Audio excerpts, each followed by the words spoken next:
যুক্তরাষ্ট্রের president Donald ট্রাম্পের অভিবাসন বিরোধী কঠোর অভিযানের প্রতিবাদে লস অ্যাঞ্জেলেসে চলমান বিক্ষোভের মধ্যে শহরের কেন্দ্রীয় একটি অংশে কারফিউ ঘোষণা করেন মেয়র কারেন বাস। মঙ্গলবার রাতে কারফিউ জারির ঘোষণা দেন তিনি। এক প্রতিবেদনে এ তথ্য জানায় বার্তা সংস্থা এএফপি। সাংবাদিকদের প্রশ্নের উত্তরে মেয়র বাস জানান,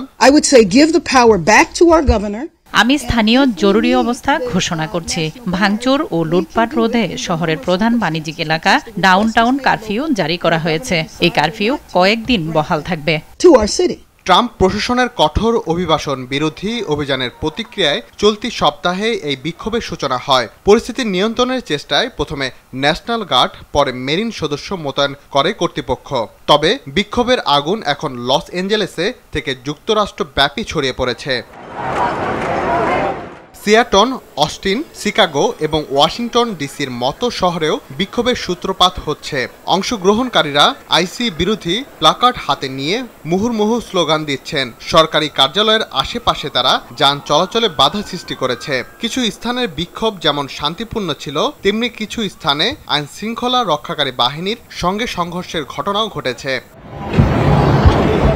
পরিস্থিতি নিয়ন্ত্রণে কাঁদানে গ্যাস ছোড়া হয়েছে এবং একাধিক মানুষকে গ্রেপ্তার করেছে পুলিশ। নিউ ইয়র্ক, সান ফ্রান্সিসকো এবং সান্টা আনাতে বিক্ষোভ ছড়িয়ে পড়েছে। সেখানে অভিবাসন বিরোধী অভিযানের পর আইন শৃঙ্খলা রক্ষাকারী বাহিনীর সঙ্গে দ্বন্দ্বে জড়িয়ে পড়েছে বিক্ষোভকারীরা।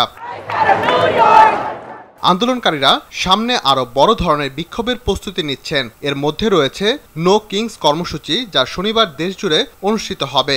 ওই দিনই ট্রাম্পের ঘোষিত সামরিক কুচকাওয়াজ অনুষ্ঠিত হওয়ার কথা রয়েছে ওয়াশিংটনে। এদিকে ক্যালিফোর্নিয়ার গভর্নর গেভিন নিউসোম মঙ্গলবার ট্রাম্পের পদক্ষেপের কড়া সমালোচনা করেন। এক সংক্ষিপ্ত বিবৃতিতে তিনি জানান, ট্রাম্প লস অ্যাঞ্জেলেসের ওপর এক ধরনের সামরিক জাল ফেলেছেন।